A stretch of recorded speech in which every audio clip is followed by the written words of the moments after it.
मेरे प्यारे दोस्त, आपके साथ धोखा हुआ है। और धोखा क्या कि ये सरकार निकम्मी है।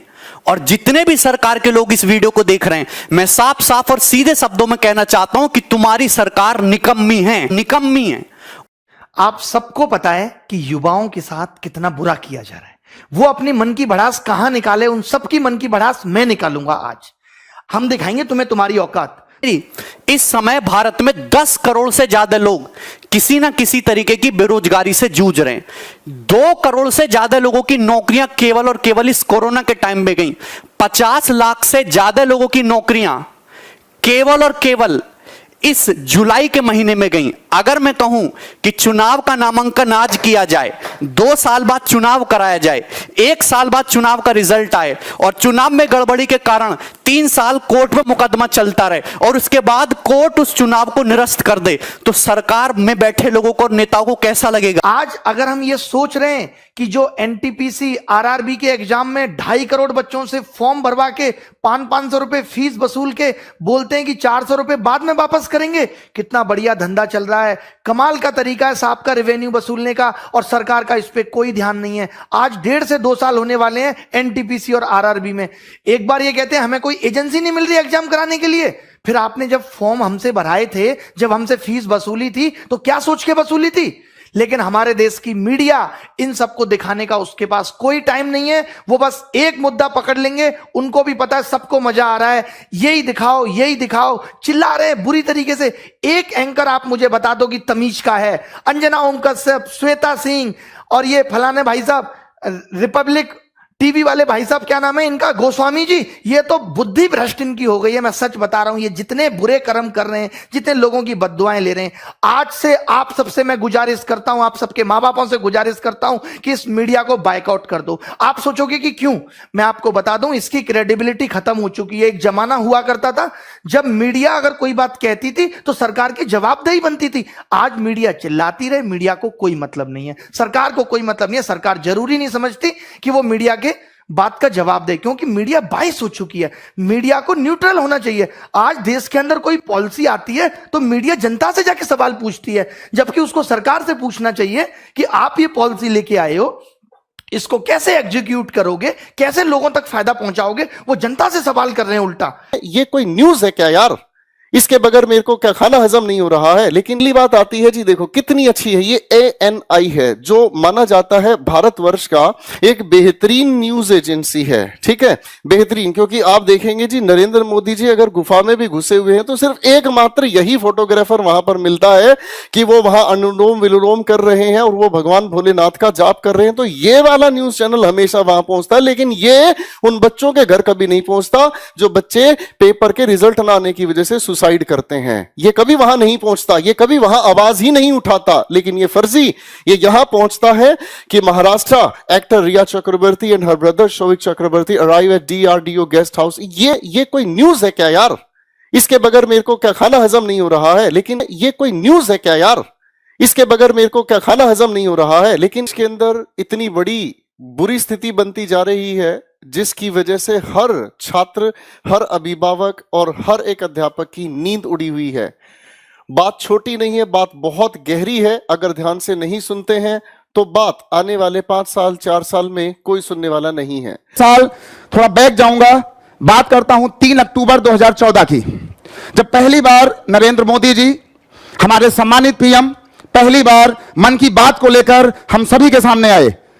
तो उम्मीद करता हूं, कसम खा रहा हूं मैं, मुझको नहीं पूरे देश के करोड़ों युवाओं को, करोड़ों शक्तियों को एक एहसास हुआ कि आज एक बहुत ही ताकतवर PM हमारे सामने आ रहा है। वो हमारे दिल की बात करेगा, हमारे मन की बात सुनेगा, अपने मन की बात कहेगा, मन की बात पूछेगा। मैं आपको डेट बता रहा हूं, 3 अक्टूबर 2014 को पहली बार जब आकाशवाणी ने प्रचार किया और उनको लाइव किया मन की बात के साथ, तो नरेंद्र मोदी जी, और सबसे बड़ी बात है कि उस दिन विजयदशमी हो रही थी, दशहरा का पर्व हो रहा था। पूरे देश में एक हंगामा सा हो गया कि पहला PM आया है जो खुद युवाओं से जुड़ने की बात करता है, मन की बात कहता है। हम भी खुश हुए थे, दिल से खुश हुए थे, और ये कसम खाई थी कि मोदी जैसे व्यक्तित्व को 5 साल नहीं, अगले 50 साल तक अगर देश का PM बनाना पड़े तो हम लोग बनाएंगे। कस्में खाई थी, कस्में खिलवाई थी। लेकिन 3 अक्टूबर 2014 का वो प्रधानमंत्री जो इतना ऊर्जावान हुआ करता था, युवाओं के मन की बात करना चाह रहा था, आज मुझे बहुत दुख हुआ 30 अगस्त 2020 को इतवार के दिन आज वही प्रधानमंत्री जब मन की बात करने आता है तो वो आपकी बात नहीं करता है, युवाओं की बात नहीं करता है, वो बात करता है डॉग्स, कुत्तों की, वो बात करता है चिंगारी एप्स की, वो बात करता है खिलौनों की। आप लोग खिलौने बनाओगे और खिलौनों की बात क्यों करता है वो? क्योंकि 2019 में अंबानी परिवार ने, रिलायंस समूह ने और मुकेश अंबानी ने ब्रिटिश की 259 साल पुरानी बहुत ही प्रतिष्ठित खिलौनों की कंपनी हेमलीज को खरीद लिया है। और आज अब वो अपना सारा पैसा लगाकर उन्होंने देश के तमाम बड़े शहरों में, नोएडा में, बनारस में, गुजरात में, बहुत जगह, ठीक है, तमिलनाडु में वो हेमलीज के बड़े बड़े स्टोर खोल रहे हैं। 259 साल पुरानी ब्रिटिश कंपनी हेमलीज खिलौनों की बहुत ही प्रतिष्ठित जो है अपना स्टोर है, वो उसको अंबानी ने खरीदा है। उस 2019 के बाद आज वो प्रधानमंत्री उनकी तारीफ करता हुआ देश के युवाओं से यह कहता है कि आप खिलौने बनाना सीखें, आप खिलौनों के प्रति प्यार लाइए। अरे क्या कभी नरेंद्र मोदी जी ने यह बात की कि हम आपके युवाओं की बात करते हैं, युवा मन की बात करते हैं? हमें किसी प्रधानमंत्री से, किसी पार्टी से न नफरत है न प्यार है। जो पार्टी हमारे लिए काम करेगी, युवाओं को रोजगार देगी, हमारी बात करेगी, हम उसकी बात करेंगे। प्रधानमंत्री कोई बने, प्रधानमंत्री आकाश से आए, जमीन से आए, तमिलनाडु से आए, गुजरात से आए, उत्तर प्रदेश से आए, बिहार से आए, लेकिन वो हमारे युवाओं की बात करे। वो प्रधानमंत्री जिससे हम सभी को उम्मीदें हमने लगाया हुआ था, वो कुत्तों की बात करता है, डॉग्स की बात करता है, चिंगारी एप्स की बात कर रहा है। इसके बाद क्या प्रधानमंत्री नरेंद्र मोदी जी ने आज तक कभी, सभी लोग बता दें, मैं किसी का विरोध नहीं कर रहा हूं, क्या प्रधानमंत्री नरेंद्र मोदी जी ने आज तक युवाओं के बारे में कभी मन की बात की? मैं दावे के साथ कहता हूं, 200% दावे के साथ कहता हूं, कभी नहीं किया। क्या प्रधानमंत्री मोदी जी ने कभी युवाओं की बात सुनी? नहीं सुनी। शायद सर वो समझते नहीं है युवाओं को और कि उनकी बात उन तक पहुंचे। मुझे तो एक उम्मीद जगी थी कि ये सभी लोग जमीनी लोग हैं, जब सत्ता में आएंगे तो हमारी बात सुनी जाएगी, हमारी बात कही जाएगी। वो प्रधानमंत्री जब आज मोर को दाना चुगाता है तो आप जैसे करोड़ों लाखों युवा उसकी फोटो खींच रहे हैं। याद रखिए, आज आप मोर चुगते हुए दानों की फोटो खींच रहे हैं। अगर आपके हालात यही रहे और आपने अपने क्वेश्चन, अपने प्रश्न अगर आपने सरकार से नहीं पूछे, तो आपकी जिंदगी, आपका परिवार, आपके मां बाप, आपके आने वाले बच्चे खुद मोर बनकर के नाचेंगे और उसको नचाने वाली आज की सरकारें होंगी। सरकार कोई भी हो, मुझे डर नहीं है, मुझे जेल भेजा जाए, मैं आप सब करोड़ों युवाओं के लिए मुझे तिहाड़ जेल में डाला जाए, मैं जेल डालने से नहीं घबराता हूं, अपनी बात खुलकर बोलता हूं। और आज मैंने आपके लिए, ये देख लीजिए, आज मैंने कई पन्नों का पूरा शोध करके 4 घंटे मैंने काम किया है, पूरा दिन लगाया है, अपने मन मस्तिष्क को तैयार किया है, क्योंकि आज मैं मन की बात करने आ रहा था आपके लिए, युवाओं के लिए। मैं प्रधानमंत्री जैसा नहीं हूं कि जो सिर्फ अपनी बात करे। मेरा किसी के साथ कोई विरोध नहीं है। प्रधानमंत्री जी, आप जो है राम मंदिर बनवाइए, हम आपके साथ हैं। आप धारा 370 हटाइए, हम खुलकर आपके साथ हैं, अपना खून पसीना बहा देंगे। लेकिन अगर आपने या आपकी पार्टी ने या सरकारी नुमाइंदों ने, अधिकारियों ने अगर हमारी बात नहीं की, अगर हमारा युवा आत्महत्या करने को विवश हुआ, तो ये करोड़ों युवा, कई करोड़ युवा चुप नहीं बैठेंगे, जेल जाने से नहीं डरेंगे।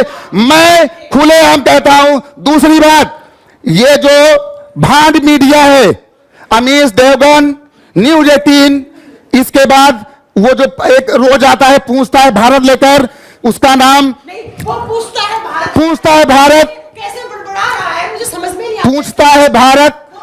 अर्णब गोस्वामी ने क्या आज तक कभी आपसे पूछा कि युवा क्या चाहते हैं? क्या युवाओं के मन की बात पूछी? क्या कभी पूछता है भारत में अर्णब गोस्वामी ने प्रधानमंत्री जी आपसे कुछ पूछा? मैं दावे के साथ कहता हूं, इन चमचों के अंदर इतनी औकात नहीं है जो आपसे कोई बात ऐसी पूछ सके।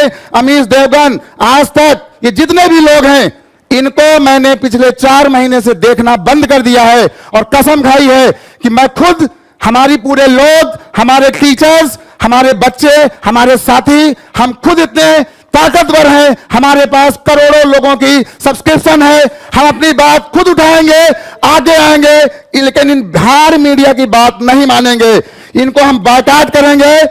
अगर मीडिया के अंदर औकात है तो किसी भी नेता को लाकर हम जैसे जो हमारे 4-10 जो हमारे शिक्षक हैं उनको प्रत्येक महीने में एक बार डिबेट के लिए खुलेआम बुलाया जाए।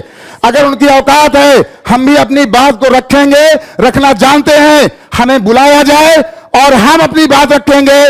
मुझे अपनी बात, हमारे जो साथी हैं, हमारे जो देश के सारे फैकल्टी हैं, उनको अपनी बात रखना आता है तो हमें मौका दिया जाए, नहीं तो हम मजबूर हो जाएंगे आंदोलन करने के लिए। और सबसे बड़ी बात है कि अगर बिहार में चुनाव नहीं होता तो मैं दावा कहता हूं ऐसे हजारों सुशांत सिंह मार दिए गए हैं और आगे भी मारे जाएंगे। ये भान मीडिया, ये डिबेट, दावे के साथ कहता हूं कुछ नहीं होगा। इनकी केवल चाल है बिहार चुनाव को जीतने की, इन्हें कोई मतलब नहीं है युवा नौकरी से, युवा शक्ति से।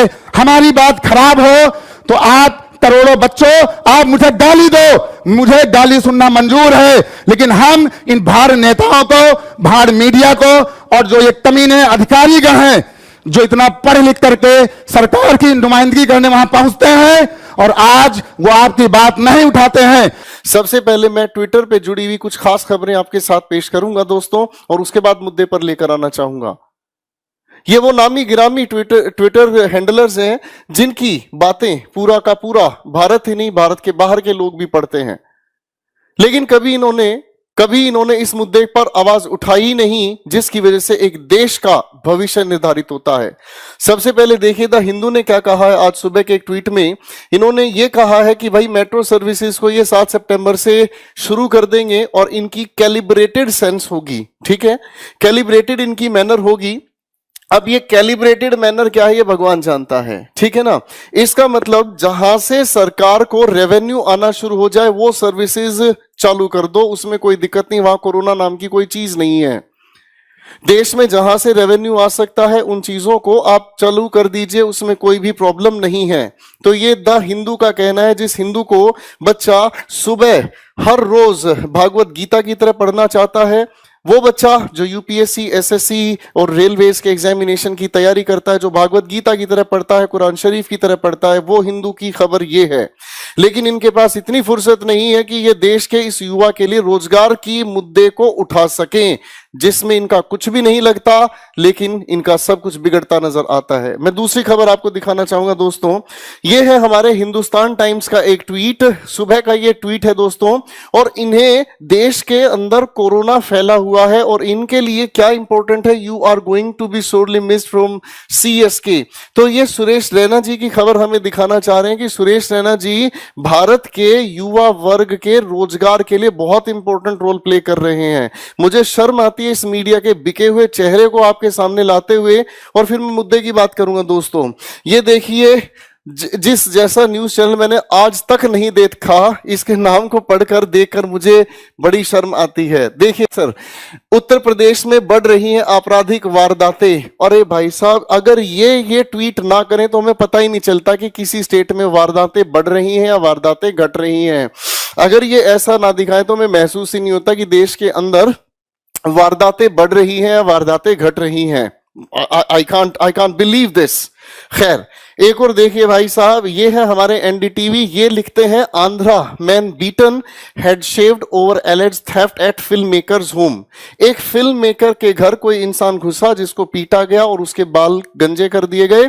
तो भाई साहब, ये खबर इनके लिए इतनी ज्यादा इंपॉर्टेंट है, ऐसा लगता है कि इसकी वजह से करोड़ों जो बेरोजगार लोग बैठे हैं उनके घर में 2 वक्त की रोटी का इंतजाम हो जाएगा। ये एनडीटीवी की मुहिम है। एक और दिखाता हूं मेरे दोस्तों आप लोगों को, ये तो आजकल हर दिल पे छाई हुई है खबर। मुझे ऐसा लगता है लोगों को अगर कोई बीमारी है ना, बीमारी की दवाई बाद में लेते हैं, ऐसा लगता है कि इस रिया चक्रवर्ती को सलाखियों के पीछे पहुंचाने से उनके जीवन में अत्यंत सुकून प्राप्त होगा। देखिए जनाब क्या लिखते हैं, सुशांत केस के लिए DRDO गेस्ट हाउस में रिया और भाई शोवक CBI कर रही है पूछताछ। अरे एक बात बताओ बदतमीज इंसानों, तुम लोगों को यह खबर छापने के लिए, ट्विटर हैंडल के लिए, मतलब ऐसी खबरें आपके लिए ज्यादा इंपॉर्टेंट है कि ये भी बताना कि सीबीआई ने इनको उस पर्टिकुलर जगह पर इनसे पूछताछ कर रही। अरे भाई हमें करना क्या ये तो बताओ, क्या इससे मुझे रोटी मिलेगी? खैर कोई बात नहीं, अभी और भी दिखाता हूं दोस्तों, फिर मैं भड़कने की वजह भी आपको बताऊंगा।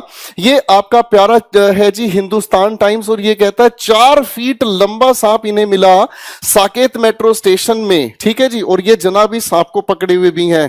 अबे नालायकों, सांप यहां नहीं है, सांप हमें दिखाई दे रहा है कि सांप एक्चुअल में कौन है, ठीक है ना जी। हमें इन्हें पकड़ना होगा, ठीक है। हम लोगों की वजह से ही, हम इस युवा वर्ग की वजह से ही ये लोग हमसे खेल रहे हैं। क्यों? क्योंकि हम लोगों को इनकी ये खबरें बड़ी अच्छी लगती हैं।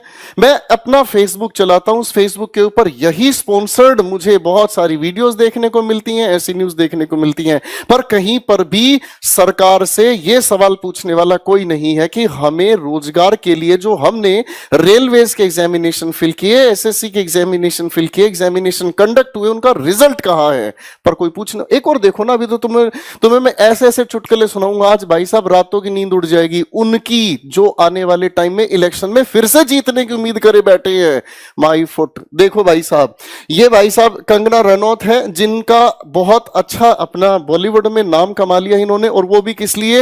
ये हर किसी के बारे में बुरा बोल सकती हैं, ये हर किसी की वास्तविकता लोगों के सामने ला सकती हैं, लेकिन इन्हें रोजगार दिखाई नहीं देता। इन्हें यह दिखाई नहीं देता कि हर घर में एक युवा वर्ग, एक बहन बेटी तैयारी कर रही है, एक भाई बहन तैयारी कर रहे हैं, उन्हें नौकरी की जरूरत है। देखिए इनका कितना अच्छा मुद्दा है। ये कहती हैं जब किसी एक्टर को विज्ञापन के लिए साइन किया जाता है तो उससे पहले एक्टर्स का ड्रग टेस्ट होना चाहिए। अरे आप एक बात ध्यान से सोच कर देखें मैडम, क्या ये सेंसिबल बात है? और इनसे पूछने से पहले मैं इसको देखूंगा जिस जैसा घटिया चैनल आज तक मैंने नहीं देखा। ये क्या कहना चाहते हैं सोचकर तो देखिए। ये हैं इनके ट्विटर हैंडलर्स जो हमें ऐसी बदतमीज चीजें दिखाना, वाहियात चीजें दिखाना चाहते हैं जिनकी कोई सेंस नहीं है।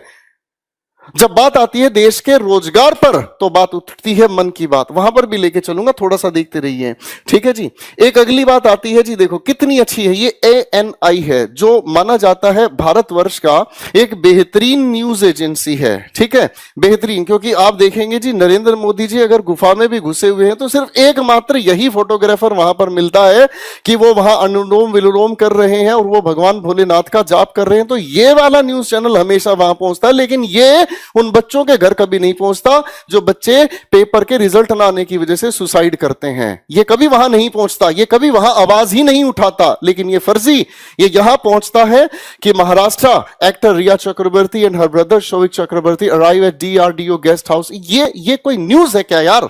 इसके बगैर मेरे को क्या खाना हजम नहीं हो रहा है। लेकिन with photographs, what a coincidence. कैसा लगा इनका मजाक? अभी और दिखाता हूं दोस्तों, आप लोगों का भी दिमाग खराब होना शुरू हो जाएगा कि हम किस मीडिया पर ट्रस्ट करे बैठे हैं और किस मीडिया से हम ज्ञान की बात करना चाहते हैं। ये सुबह के ट्वीट्स हैं हमारे बीजेपी और नरेंद्र मोदी जी का, and here it comes. Live gentleman आ रहे हैं मन की बात करने के लिए, और सभी के सभी लोगों ने मन की बात को सुन भी लिया है। सभी के सभी लोगों ने मन की बात को सुन लिया, जिसके अंदर उन मुद्दे उठाए गए हैं किस चीज के? खिलौने भारत में बनाए जाएंगे। अरे तुम लोगों ने यहां युवा वर्ग को खिलौना बना डाला है भाई, तुम इसको तो रोजगार दे लो यार। कौन खरीदेगा खिलौनों को? मैं मुद्दे पर आ रहा हूं, पहले आप ध्यान से देखो हमारी मीडिया किस हद तक गिर चुकी है और इस मीडिया ने क्या धज्जियां उड़ाई हैं इस युवा वर्ग की डिमांड्स की।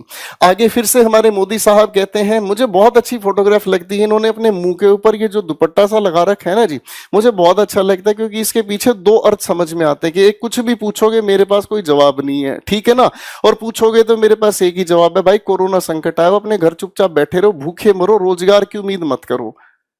अब इन्होंने ये चीज भी हमारे सामने कह दी, चलो जी आपकी मन की बात भी मैं देखूंगा थोड़ी देर बाद। अब एक और देखो सरकार, इसे देखकर तो मेरे दिल के अंदर घंटियां बज रही हैं, ठीक है ना। ये मुद्दा क्या, ध्यान से कहते हैं जी, नीट और जेईई की परीक्षाओं को रोकने के लिए प्रोपेगेंडा चलाया जा रहा है। सोशल मीडिया पर झूठी तस्वीरों के माध्यम से अफवाहें फैलाई जा रही हैं। कृपया ऐसी झूठी और फर्जी खबरों में के झांसे में न आए। देवी जी जो भी ये है, आई डोंट केयर, ये न्यूज इंडिया चैनल से है, मुझे इससे फर्क नहीं पड़ता ये क्या कहना चाह रही है। मुझे एक बात बताओ सर, आप नीट और जेईई के एग्जामिनेशन के लिए तो इतने इंपैरेटिव है कि वो एग्जामिनेशन होकर रहेगा, बच्चे यहां डिमांड कर रहे हैं, स्टेट लेवल के हमारे सीएम और वाइस सीएम ये तक आवाज लगा रहे हैं कि नहीं होने चाहिए एग्जामिनेशन। एक तरफ आप क्या कर रहे हैं सर, मेट्रो को खोल रहे हैं, हाँ या ना। एक तरफ अगर मैं घर से बाहर निकलता हूं तो मुझे कोरोना का संकट दिखाई नहीं देता है, और दूसरी तरफ मैं देखता हूं तो जब बात आती है रोजगार मांगने की, जब बात आती है एग्जामिनेशन कंडक्ट करने की, जब बात आती है रिजल्ट डिक्लेयर करने की, तब कहीं कोई चीज नहीं है। More than 800 days have passed, 800 से ज्यादा दिन बीत चुके हैं, अभी तक रिजल्ट डिक्लेयर नहीं हो लिया। रेलवेज के एग्जामिनेशन के लिए करोड़ों की संख्या में बच्चों ने फॉर्म्स फिल किए हैं। 500 के हिसाब से गुना करते हैं तो रेवेन्यू कितना जनरेट हुआ, शायद आप गणित जानते हैं सरकार। अब आपके दिमाग में दूसरा सवाल ये उठेगा, भैया तेरे को क्या दर्द है, तू तो टीचर है, शांत बैठना। जिनको दर्द होना चाहिए वो तो आराम से वेब सीरीज देख रहे हैं ना, वो आराम से पबजी खेल रहे हैं, तेरे को क्या दर्द है। दर्द है भाई, दर्द है भाई। उन बच्चों को पढ़ाया है, उन बच्चों को लाड प्यार से तैयार किया है, उन बच्चों को एक एक एग्जामिनेशन के लिए तैयार किया है, लेकिन एग्जामिनेशन ही नहीं हो रहे तो बच्चे क्या करेंगे, या तो वो अपने माँ बाप की तरफ देखेंगे या फिर ऐसे जैसे टीचर की तरफ देखेंगे कि ये टीचर मेरे लिए क्यों नहीं बोल रहा है। अरे बोले क्या खा, किसी भी न्यूज चैनल पर देख लो भाई साहब, ये खबरें देखने को मिलती हैं कि कंगना रनौत इतनी इंपॉर्टेंट हो गई है, और जो देश का युवा वर्ग लाखों करोड़ों की संख्या में बेरोजगार बैठा है उसके लिए कोई एग्जामिनेशन कंडक्ट नहीं हो रहा। What a nonsense. अरे ये कौन सा तरीका है भाई, ये तो बताओ। मेरी प्रिय सरकार, चाहे आप स्टेट लेवल पर हैं चाहे आप सेंट्रल लेवल पर हैं, इससे फर्क नहीं पड़ता, लेकिन याद रखना ज्यादा समय नहीं, थोड़े समय के बाद फिर से इलेक्शन सामने आएंगे और उसमें दिखा दिया जाएगा कि कौन क्या करने वाला है और क्या कर सकता है।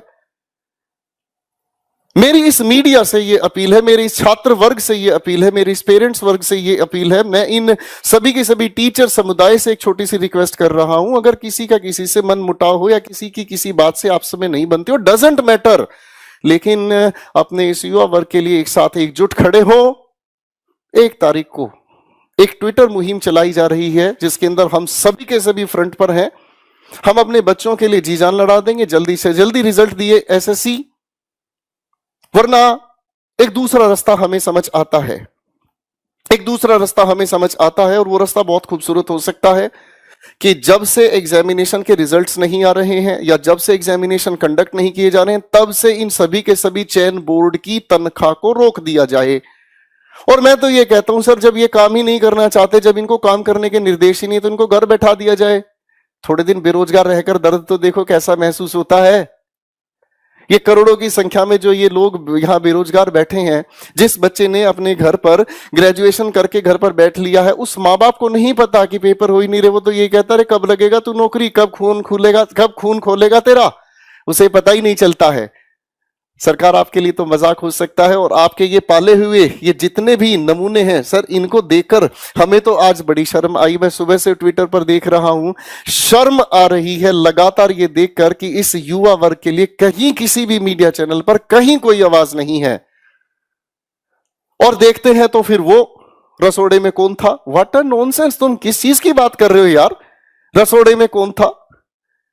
एक टीवी सीरियल के किसी एक पर्टिकुलर क्लिप को उठाकर आपने उसका ऐसा मजाक उड़ा दिया कि लोग उसे देखकर खिलखिला रहे हैं, लेकिन हकीकत में जैसे ही वो टीवी, जैसे ही वो यूट्यूब, जैसे ही वो मोबाइल बंद होता है, पेट की भूख इंसान के सीने को फाड़कर हकीकत से मिला देती है।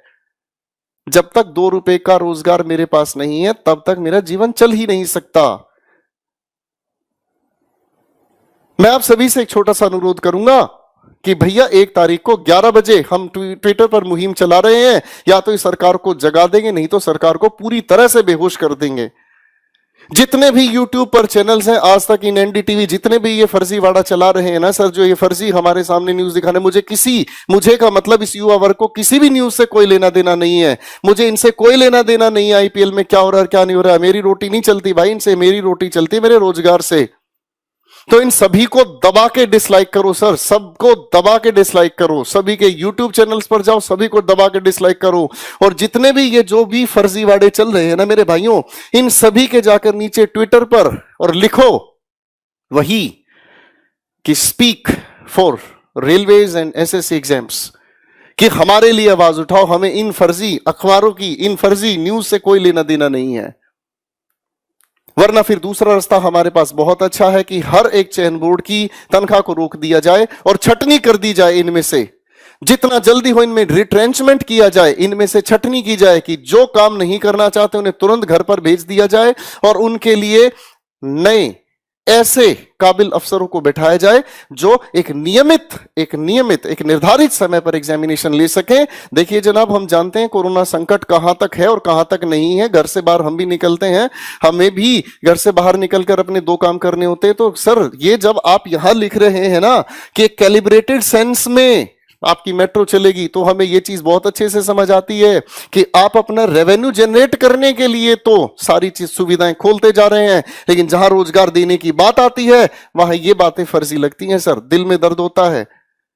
हमारा बच्चा, हर एक स्टेट में आप जाकर देखो, कहीं बाढ़ आई हुई है, कहीं परिस्थितियां खराब हुई हुई है। सर, हम क्या करें? क्या स्टेट लेवल की बाढ़ आना स्वाभाविक है? हर साल बाढ़ आती है। आप तो एक ही स्टेटमेंट देते हैं, पिछले साल भी बाढ़ आई थी, उससे पिछले साल भी बाढ़ आई थी। तो एक काम क्यों ना किया जाए कि अगर बाढ़ वहां पर आती है तो वहां के चीफ मिनिस्टर को पकड़कर गला एक बार पूछ तो लिया जाए कि भाई तूने किया क्या। ठीक इसी तरीके से एसएससी के चेयरमैन से पूछ तो लिया जाए कि तुमने किया क्या। अभी तक तो एसएससी का रिजल्ट डिक्लेयर नहीं कर पाए। यहां बच्चे बैठे बैठे बेरोजगार होते जा रहे हैं, बैठे बैठे उम्र निकलती जा रही है, वो किसी और फॉर्म को फिल ही नहीं कर पाते। ये वही बात हो रही है कि तुम्हें मिलेगा लेकिन अभी नहीं, कुछ समय इंतजार करो, तब तक वो भूखा मरे। देश के युवाओं से एक हाथ जोड़कर अनुरोध है, सभी शिक्षक वर्ग से हाथ जोड़कर अनुरोध है, कृपया इस ट्विटर की मुहिम में जुड़े। अगर हम ये सोच रहे हैं कि हमारा ये मुद्दा मीडिया में जाएगा और भला हो जाएगा, तो ये बात दिमाग से निकाल दीजिए। मीडिया के सारे चैनल भी मिलके एक बार बोल देना 2-2 मिनट, तो भी कुछ नहीं होने वाला, क्योंकि सरकार के कान पे मीडिया की बातों की अब जू नहीं रेंगती। सरकार और मीडिया एक हो चुकी है, वो न्यूट्रल थोड़ी है जो सरकार से जाके सवाल करेगी। पहले अगर मीडिया में कोई बात उठ गई तो उसको बहुत बड़ा समझा जाता था, अच्छा मीडिया में आ गई अब तो सरकार को एक्शन लेना पड़ेगा। तमाम बातें मीडिया में आ रही हैं, सरकार को कोई मतलब नहीं है। आप सोच रहे हो कि सुशांत सिंह वाले केस में तो सरकार ने मीडिया को सीरियस लिया, क्योंकि सरकार को बिहार में चुनाव देख रहे थे, सरकार को बिहार में वोट चाहिए था, तो उन्होंने कहा ठीक है ये मामला जल्दी से जल्दी सिलटे। अब मीडिया भी पूरी इसी तरीके से लगी हुई है। बट 2.5 करोड़ लोग आरआरबी, एनटीपीसी, 40-50 लोग सीजीएल, ये सब कितना सफर कर रहे हैं। 3-3 साल से बिना नौकरी के बैठे हैं। 2-3 तो मेरे सामने बैठे हैं अभी, मैं आपको बता दूं, जो सिर्फ रिजल्ट का वेट कर रहे हैं। प्री क्वालिफाई कर दिया, रिजल्ट नहीं आता। 850 दिन हो गए सिंस नोटिफिकेशन। इसको छोड़ दो, ये तो 2018 का एग्जाम है। क्या 2017 में सबकी ज्वाइनिंग आ गई? 17 का एग्जाम 2021 आने को है। 4 साल में आप एक नौकरी की ज्वाइनिंग नहीं दे पा रहे। आप पूरे देश का चुनाव 1 महीने में खत्म करा देते हैं। ये हमारा देश के प्रति, देश के युवा के प्रति रुझान है सरकार का। इतना मन दुखी हो चुका है और अब होने वाला कुछ है नहीं। अब या तो कुछ एक बड़ा आंदोलन हो। मीडिया से तो आप उम्मीद छोड़ दीजिए, ये भी छोड़ दीजिए कि मीडिया अगर 2-4 बातें बोल भी देगी तो कुछ होगा नहीं। मीडिया के साथ तो हमें यह करना है, बॉयकॉट मीडिया। आज से हम कोई न्यूज चैनल नहीं देखेंगे, आज से हम कोई भी न्यूज की वीडियो नहीं देखेंगे। आज से हम इन सब की वीडियो आ भी जाती है सामने तो उसे डिसलाइक करेंगे, अपने माँ बाप को बोलेंगे कि न्यूज चैनल बिल्कुल ना खरीदे, टीवी देखे बट कोई न्यूज ना देखे। हम बताएंगे इनको, इनकी जो टीआरपी है ना वो हम ही ने बढ़ा दी। हमें ही मजा आता है उन बातों में, और उन बातों के मजे के चक्कर में हमारा सबका भविष्य खराब हो गया। मीडिया को लगने लगा अच्छा ये चीज है। अब मैं अपने चैनल की बात करूं, मैं मसाले की वीडियो बनाऊं, रोज 1 लाख व्यू आएंगे, बट मेरा चैनल एजुकेशन का है, मुझे वो काम भी करना है। ठीक है, मैंने महीने में एक बार 1 वीडियो बना दिया, 2 वीडियो बना दिए, उसके अलावा तो मैं पढ़ाऊंगा ना। या मैं ये चिंता करूं नहीं मेरी इस वीडियो पे 30,000 व्यू आते हैं तो अब मैं ये वीडियो नहीं डाल रहा। यही सेम काम मीडिया को करना चाहिए था कि जो उनका काम है, व्यू आए या ना आए, उनको वही काम लगातार करते रहना चाहिए था। बट वो नहीं कर रहे। वो क्या करते हैं, अब जेईई और नीट की परीक्षा सरकार चाहती है, इसीलिए मीडिया लगा हुआ है कि नहीं करा के रहेंगे। लड़ रहा है मीडिया उसके लिए, क्योंकि सरकार चाहती है। तो मीडिया यहां पे वही कर रहा है जो सरकार चाहती है। तो सबसे पहले हमें सरकार से चाहवाना है कि वो हमारे एग्जाम भी टाइम पे ले। मीडिया से सरकार नहीं सुधरेगी, सरकार से मीडिया सुधरेगी। तो गुजारिश हमारी सरकार से है, सबसे पहले कोई न्यूज चैनल हम नहीं देखेंगे। आपके पिता, मम्मी, सबको न्यूज चैनल को बायकॉट करना होगा और आपके लिए ट्वीट करने होंगे, आपके लिए कैंपेनिंग चलानी होगी। चाहे यूट्यूब पे हम चलाएंगे, जैसे कि हैशटैग अभी चल रहा है, एसएससी डिक्लेयर रिजल्ट चल रहा है, और एक चल रहा है hashtag speak up for SSC railway exam. सोचिए कितना गलत हो रहा है यार। अब तो हद हो गई कि आप फॉर्म भरवा लेते हो 2.5 करोड़ लोगों से, उनका पैसा आप खा गए। आपसे ज्यादा वाहियात और गंदा आदमी कौन होगा। अब थोड़े दिन बाद रेलवे बिक जाएगी, किसी को कोई मतलब नहीं है, सब बच्चों का पैसा डूब गया। अरे मेहनत की कमाई है, खून पसीना बहा के कमाया एक एक रुपया। आप कमा के देखो, सरकार का एक आदमी कमा के देखे, फोकट की सैलरी मिल जाती है ना, जगह जगह से पसीना आ जाएगा, जगह जगह से। अभी तो आपको सैलरी भी मिल रही है साहब। मुझे तो ये समझ में नहीं आता, अगर ये समाज सेवा करते हैं नेता लोग तो इनको सैलरी किस बात की है, और जब ये सैलरी लेते हैं तो फिर इनको नौकर की तरह क्यों नहीं ट्रीट किया जाता, फिर ये राजा किस बात के हैं जब ये सैलरी ले रहे हैं देश से। तो बताइए आप। मोदी जी तमाम दिन से मन की बात कर रहे हैं, एक एक बात मैंने इनकी मन की सुनी है। भाई साहब, मन की बात में आज तक इन्होंने रोजगार पे बात की नहीं। अरे रोजगार को गोली मारो, जो रोजगार निकाल दे कम से कम उसे तो टाइम पे दो, या उसे भी टाइम पे नहीं दोगे, उसे भी आपने अपने रेवेन्यू का जरिया बना लिया। कौन टैक्स वसूलेगा आपके लिए? मोदी जी लगता है दूरगामी सिर्फ अपने लिए थे, देश के लिए नहीं है। अपने लिए तो उन्होंने सोच लिया था कि कैसे कैसे रास्ते पे चलूंगा कि प्रधानमंत्री बन जाऊंगा, बट वो ये नहीं सोच रहे कि इस देश का युवा जो आज जिन हालातों में, अगर यही हालत रहा तो ये देश नीचे चला जाएगा। ये आपकी देशभक्ति है, ये आपका देश प्रेम है। और ये जो मीडिया वाले चिल्लाते हैं ओम कश्यप फलाना ढिमका कि हम बहुत बड़े देशभक्त हैं, ये देशभक्त हैं, इनको नहीं दिखता कि क्या हो रहा है इस देश के अंदर। युवा कैसे बड़े, कितने न्यूज चैनल को मैं कॉल करके बोलता हूं कि इस चैनल पे डिबेट करा लो, अरे नहीं इस पे नहीं कराएंगे, हम दिखाएंगे तुम्हें तुम्हारी औकात, तब तुम्हें पता चलेगा। एक बात बताओ, अभी सीबीआई का केस रिया हुआ तो एक एक दिन की अपडेट आ रही है नहीं आ रही? सुबह क्या हुआ, शाम को क्या हुआ, अभी रिया कहां है? जब ये 2017 वाला केस सीजीएल का सीबीआई में गया था तब तुम मीडिया वाले मर गए थे, तब तुम नहीं दिखा सकते थे। आज ये 2 बंदे पकड़े गए, इन्होंने नकल कराई थी, तुमने एक बार भी दिखाया वो केस, और केस डंप हो गया। जब मीडिया उस केस को दिखाएगी नहीं तो केस तो डंप हो ही जाएगा। तब आप नहीं बोले बीच में। और शिक्षा में भी माफिया बैठे हैं, इनको भी कोई मतलब नहीं पड़ता।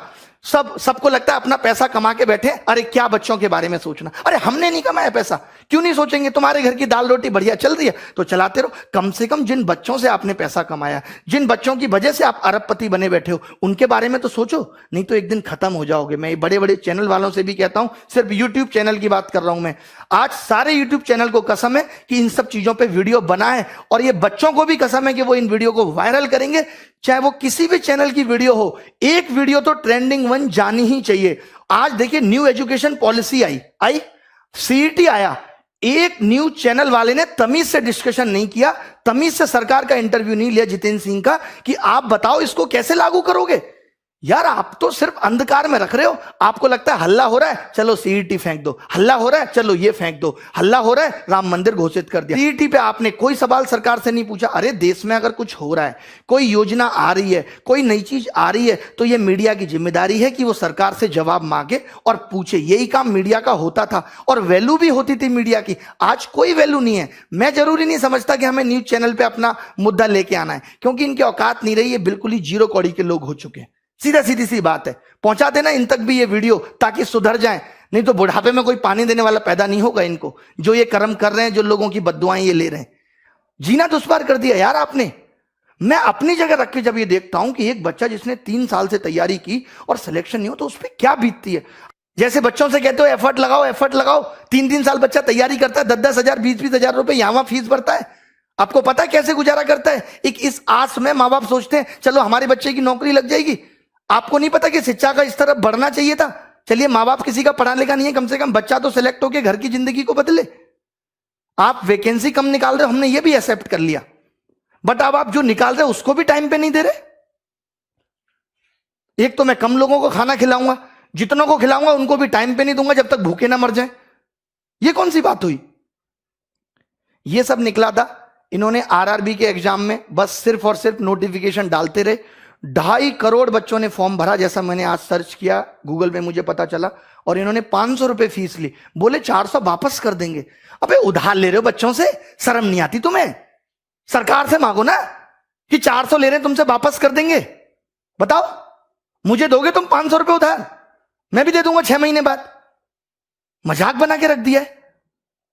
एसएससी के लिए बोलना है, एसएससी, रेलवे, एनटीपीसी, हमें ये इंतजार नहीं करना। ये अभी पता है क्या करेंगे? सीईटी का एक और नोटिफिकेशन डाल देंगे। अब तो ठीक कर रहे। अरे या तो आज से ठीक करो, या जब तक तुम्हारा ये सीईटी नहीं आता तब तक सारी चीजें ठीक करो। मेरी सब यूट्यूबर्स से गुजारिश है, जितने भी लोग हैं जिनके चाहे 1 लाख सब्सक्राइबर हैं, 2 लाख, सब इन टॉपिक्स पे वीडियो बनाओ। 5 दिन तक मेरी गुजारिश है, बच्चों से भी सिर्फ आप सब कुछ छोड़ दो। एक बार तो लगना पड़ेगा, सब कुछ त्यागना पड़ेगा, कुछ पाना है तो कुछ खोना पड़ेगा। 5 दिन तक हम सब लग जाते हैं और नानी याद दिला देंगे। इस बात का भरोसा मुझ पे रखिए कि क्या कुछ नहीं हिल सकता यार। अगर हम 2.5 करोड़ लोग फॉर्म भर रहे हैं, अगर ये 3 करोड़ लोग चाहे ना तो सल्तनत हिल सकती है। मोदी जी गलत नहीं बोल रहे, कुछ बिल्कुल सही बोल रहे हैं। आप एनालिसिस करा लो, आपके पास तो इतने बड़े बड़े एनालिस्ट भरे पड़े हैं, बहुत बड़े बड़े टॉप लेवल के शिक्षाविद हैं आपके पास, वो सब बता देंगे।